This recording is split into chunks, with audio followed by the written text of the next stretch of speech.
Well, let's get some analysis now. I'm joined by a panel of distinguished observers. Nick Parsons is head of currency research at Paribas. Jane Foley is standing by at Barclays. And Jerry Lyons is chief economist at DKB International. And for a technical view, I'm joined here in the studio by Casper Marney of SBC Warburg, Dylan Reed. Gerard Lyons, let's turn to you first. And this announcement from the BOJ, no move in monetary policy, but a division in the ranks. Is that significant? Yes, it is significant. The minutes of this policy meeting will not be out for a while. We know from previous policy meetings that one of the members, Mr. Ueda, has been an aggressive advocate of the need for an immediate rate cut, but not all members of the panel have shared that view.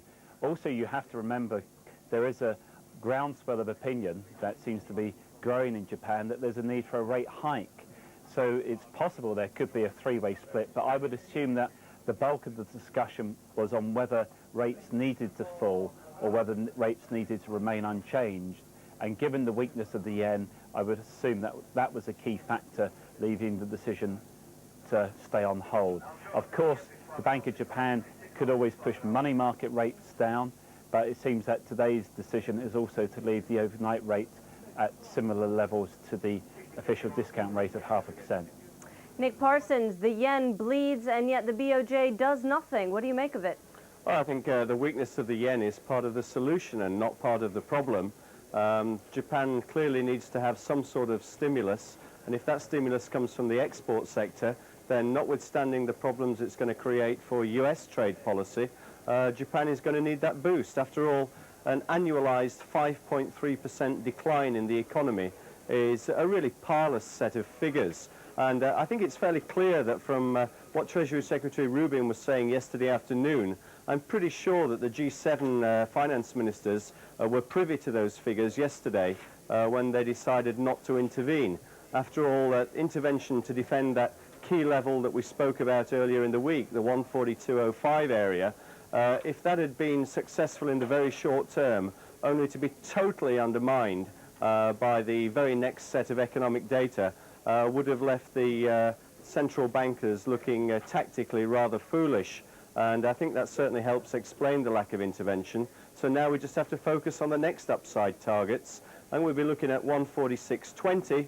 146.20 is so close to that psychological 150 level. Today, Nick, are we going to see 146 today? No, I don't think we are. I think if you look at the way in which most of the market is positioned and most of the investors are playing this move, there is a general willingness to take profits around current levels. After all, we are 2 or 3 hours' time, liquidity is going to get a little bit thin. We've got the New York Friday afternoon, would be perhaps a good time for intervention were it to appear. And if you remember, on Monday morning, we still had a 139 big figure. There have been 5 yen moves on the upside this week. So it would be understandable if investors were to take a slightly squarer position over the weekend, book those profits, and come in fresh for the game on Monday. Why risk being exposed over the weekend when you can make 5 big figures during the week? Sounds pretty good to me. Jane Foley, a nasty GDP figure from Japan, no action so far. But do you think we could see some sneaking intervention this afternoon? Well, certainly. I mean, as Jerry was saying, there does seem to be a lot of speculation in the market that the Bank of Japan are debating whether or not to cut interest rates, or debating whether or not to keep on adding liquidity at low levels. And of course, that sort of action totally undermines any threats of intervention from the Bank of Japan. It's totally the opposite action. So from that point of view, I think, and compounded by Rubin's remarks yesterday, I think the market is really beginning to think, well, there won't be intervention.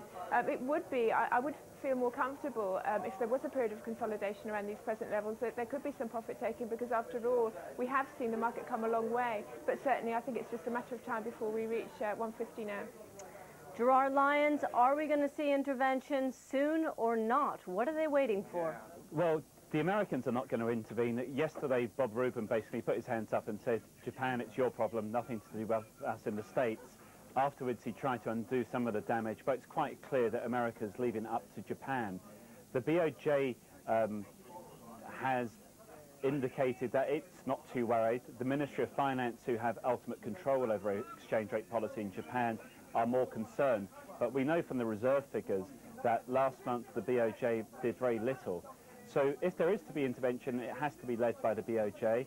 Yesterday, the Hong Kong Monetary Authority did suggest that if asked, they would coordinate or agree to join in coordinated intervention. So it's possible. The point, though, is that I don't think it's really going to be successful. The yen is only going to delay the inevitable, and the yen is going to continue to weak. Has to be stressed in economic terms, really. 140, at the start of the year I thought the yen would hit 140 at this time of the year, and I don't really think in economic terms there's much need for the yen to go any weaker. If you actually look at the GDP figures today, 2/3 of the decline in GDP was a collapse in non-residential investment. A third of the collapse was due to net exports deteriorating. Exports actually fell in the first quarter despite the weaker yen. It's been imports that have declined for the last 4 quarters in Japan. The point is that the weak yen has given the big boost to Japanese manufacturers. But what we're seeing in Japan is the need for domestic demand to recover. And it's very difficult to see how a further weakening in the yen now could restore confidence in Japan, could allow domestic demand to recover. That's why some people seriously are talking about a rate hike in Japan. Necessary is for a bit of patience in terms of waiting for consumer confidence to recover. But in the absence of consumer confidence recovering, the Japanese government has to pump prime the economy.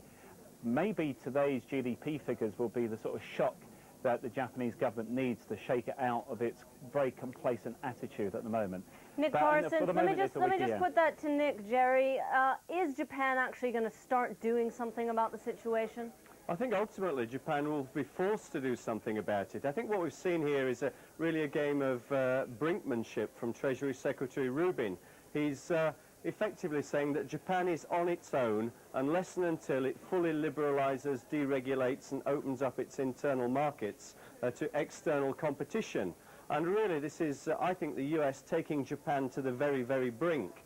Now, it does take a while for attitudes to be changed over there. And I think really we do need some cathartic event, be it today's GDP figures, or be it an absolute collapse to all-time record lows in the June Tankan, which is out on the 29th. But really Rubin here is playing a bigger game rather than 2 or 3 big figures on dollar-yen.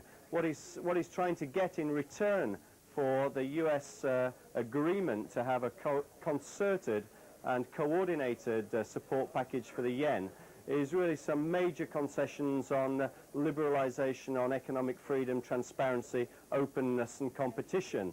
And I think really until we see signs that the Japanese authorities are prepared to give in to those sorts of demands, we're going to see the yen weakening. I think the yen here is being used as a strategic bargaining counter.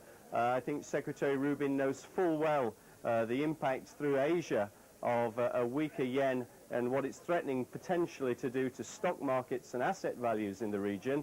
And he really is pushing them to the brink here in trying to extract some concessions. And in that context, I don't think we're really going to see any concerted attempt or support package, rescue package, call it what you will, unless and until we see real signs of liberalization and deregulation in the economy there. It's not just about 1 month's figures.